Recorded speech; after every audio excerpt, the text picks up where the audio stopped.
YSR Congress party నేత Nandyal MLA Bhuma Nagireddy హెచ్ఆర్సీని ఆశ్రయించారు. తనపై అకారణంగా కేసులు పెట్టడాన్ని హెచ్ఆర్సీ దృష్టికి తీసుకెళ్లినట్లు చెప్పారు. తనపై రౌడీ షీట్ ఓపెన్ చేయడం దారుణమన్నారు. ఎస్పీ అత్యుత్సాహం ప్రదర్శించారని, తన మీదనే కాకుండా 13 మంది కౌన్సిలర్లపై కూడా కేసులు పెట్టారని భూమా నాగిరెడ్డి చెప్పారు. ఒక బ్యాడ్ ఇన్సిడెంట్ జరిగింది. ఆ బ్యాడ్ ఇన్సిడెంట్ లో నేను దాదాపు ఆ సమావేశానికి గంటన్నర ఆలస్యంగా వెళ్ళాను. ఆ గంటన్నర ఆలస్యంగా వెళ్ళినందుకు అక్కడ జరిగినటువంటి సమావేశంలో జరిగినటువంటి చిన్న సంఘటనను దృష్టిలో పెట్టుకొని మరి పోలీస్ వాళ్ళు దాదాపు నా మీద 3 కేసులు, అంటే ఒకే ఇన్సిడెంట్ది 3 కేసులు పెట్టి మరి దాదాపు రౌడీ షీటు ఎమ్మెల్యే అనేది కూడా చూడకుండా రౌడీ షీట్ ఓపెన్ చేయడం అనేది చాలా దారుణమైనటువంటి అంశము. అందులో ఇన్సిడెంట్ జరిగినప్పుడు దాదాపు 10:30-11 మధ్యన జరిగింది.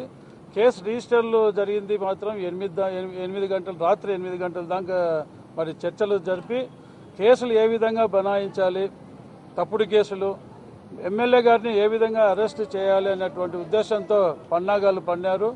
మరి దాదాపు 200 మంది పోలీసుల ఆఫీసర్లు మరి నా ఇంట్లోకి ప్రవేశించి సోదా కూడా చేయడం జరిగింది.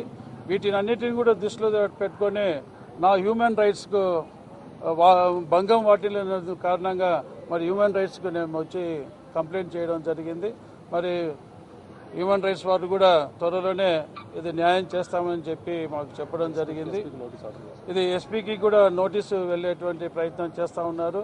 సో ఎటువంటి పరిస్థితుల్లో ఈరోజు ఎస్పీ గారు మరి ప్రభుత్వం యొక్క ఆర్డర్స్ను మరి ఫాలో అవ్వాలనేటువంటి ఉద్దేశంతో అతి ఉత్సాహం ప్రదర్శించి దాదాపు మమ్మల్నే కాదు ప్రజాప్రతినిధులందరినీ దాదాపు 13 మంది కౌన్సిలర్స్ మీద కూడా 3 కేసులు పెట్టి, అంటే సుప్రీంకోర్టులో వెరీ క్లియర్గా జడ్జిమెంట్ ఉంది.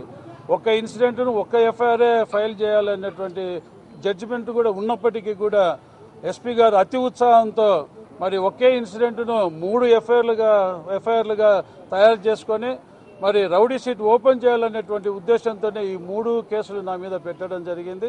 సో వీటికి అన్నిటిని కూడా మేము ఖండిస్తూ మరి గౌరవనీయులైన హ్యూమన్ రైట్స్ చైర్మన్ గారిని కలవడం జరిగింది. రేపు ఒక కంప్లైంట్ కూడా ఇవ్వడం జరిగింది.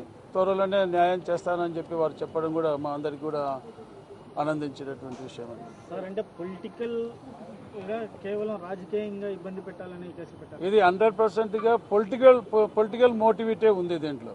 ఎందుకంటే ఇన్సిడెంట్ జరిగింది 11 గంటలకు, కేసులు రిజిస్టర్ కాకపోయినప్పటికీ కూడా నా ఇంటి చుట్టూ దాదాపు 200 పోలీసులను, అంటే నా మూవ్మెంట్ రిస్ట్రిక్ట్ చేసేటువంటి ప్రయత్నం చేసి ఆల్రెడీ ప్రీప్లాన్డ్గా కేసులు పెట్టాలనేటువంటి ఉద్దేశంతోనే, లేకుంటే 8 గంటలకు కేసు రిజిస్టర్ అయితే మరి నా ఇంటి చుట్టూ దాదాపు 200 మంది పోలీసులను మోహరించడం అనేది చాలా ప్లాన్డ్గా కుట్ర పన్నారు కాబట్టి అరెస్ట్ చేయాలనేటువంటి ఉద్దేశంతోనే ఇవన్నీ కూడా జరిగిందని చెప్పి